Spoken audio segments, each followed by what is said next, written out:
तसे पाहिले तर डोश्याचे अनेक प्रकार आहेत।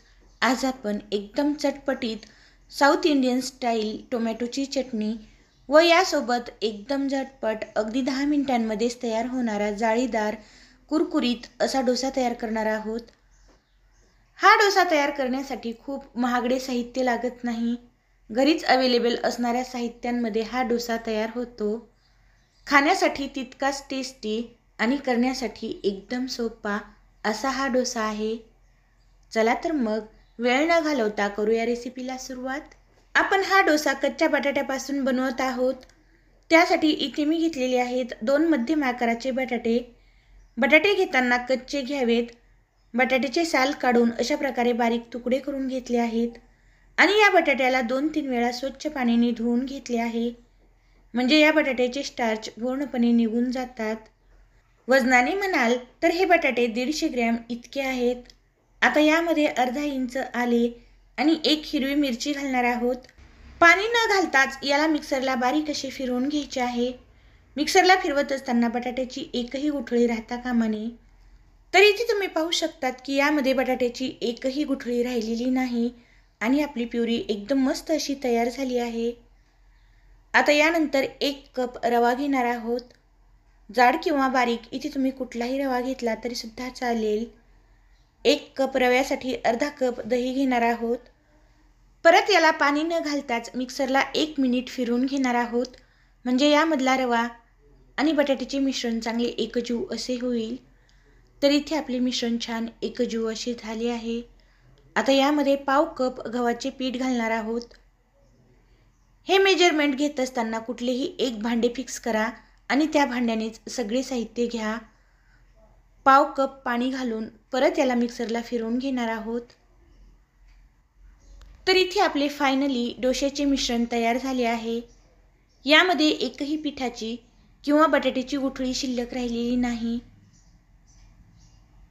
अगदी थोडेसे मिक्सरच्या भांड्यामध्ये पाणी घालून यामधले सगळे पीठ बाजूला काढून घ्यायचे आहे, म्हणजे जे काही मिक्सरच्या भांड्याला पीठ शिल्लक राहिलेले असेल ते सुद्धा बाजूला निघेल।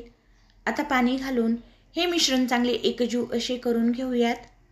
जसे की आपले डोश्याचे मिश्रण असते सेम त्या पद्धतीचे याची सुद्धा कन्सिस्टन्सी ठेवा। यापेक्षा हे पीठ जास्त सैल करायचे नाही। तयार झालेले पीठ साधारण 8 ते 10 मिनिटांसाठी भिजत ठेवणार आहोत। आपले पीठ भिजत आहे तोपर्यंत आपण यासाठी टोमॅटोची चटणी कशी बनवायची ते पाहूयात। तर त्यासाठी बाजूलाच कढई सुद्धा गरम झालेली आहे।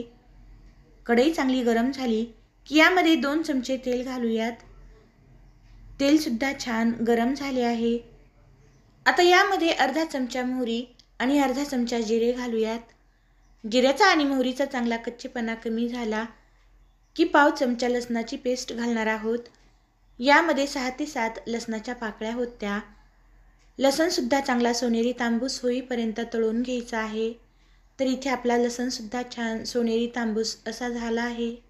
आता यामध्ये 1 बारीक कट करून घेतलेली हिरवी मिरची घालणार आहोत। हिरवी मिरची सुद्धा यामध्ये छान तळून घ्यायची आहे। यासोबतच 6 ते 7 कढीपत्त्याचे पाणी घालूयात, म्हणजे कढीपत्ता सुद्धा यासोबत छान तळला जातो। तर इथे आपला हिरवी मिरची आणि कढीपत्ता दोन्ही पण छान तळले आहेत। आता यामध्ये 2 मोठ्या आकाराचे उभे पातळ चिरून घेतलेले कांदे ते घालणार आहोत। यासाठी कांदा घालत असताना अशा प्रकारे उभा पातळ चिरून घ्या, म्हणजे टोमॅटोची चटणी एकदम छान अशी दिसते। आता कांद्याला सुद्धा सतत हलवत छान परतून घ्यायचे आहे, जोपर्यंत कांदा चांगला सोनेरी तांबूस होत नाही तोपर्यंत। तर 1 ते 2 मिनिट याला मी सतत हलवत छान तळून घेतले आहे आणि इथे आपला कांदा छान तळला आहे।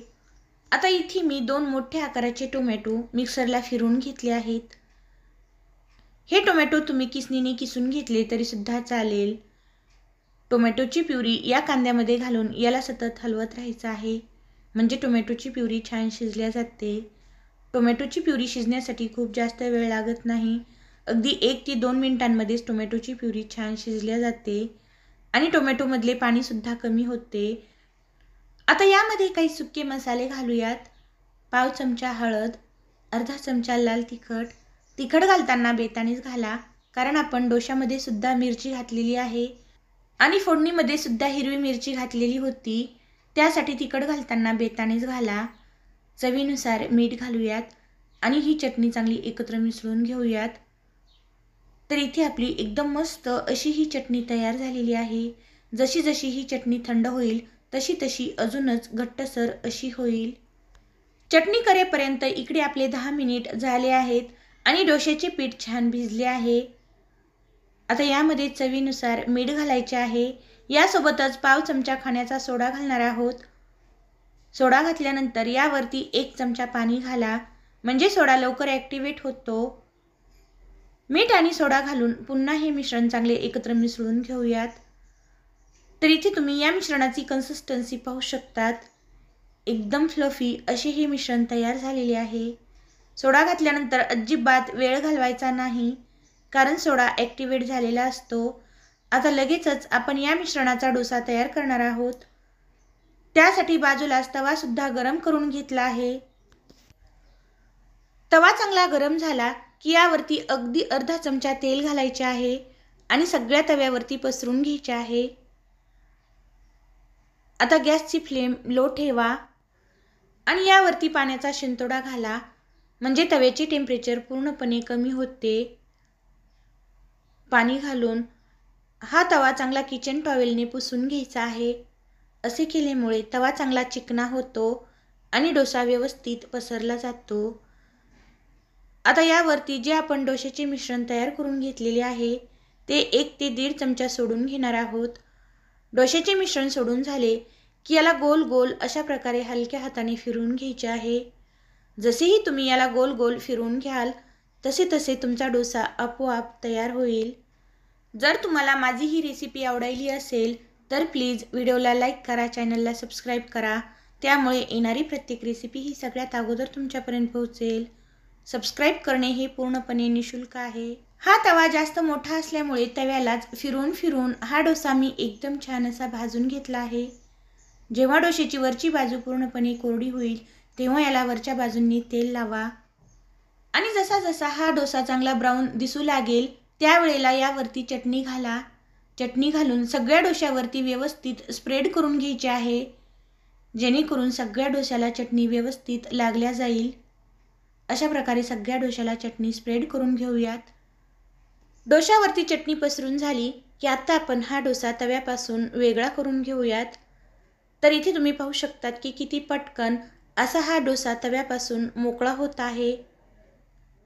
आहे ना एकदम सोपी पद्धत डोसा बनवण्याची. अशाच प्रकारे बाकीचे इतर राहिलेले सुद्धा डोसे तयार करून घेते. इतक्या मिश्रणामध्ये इथे माझे जवळजवळ 6 डोसे तयार झाले. तुम्ही असा डोसा आणि यासोबत टोमॅटोची चटणी एकदा नक्की बनवून पहा आणि कशी झाली हे कमेंट बॉक्समध्ये सांगायला विसरू नका. रेसिपी पाहिल्याबद्दल धन्यवाद. पुन्हा भेटूया अशाच एका छानशा रेसिपीसोबत. तोपर्यंत मस्त खा आणि मस्त रहा.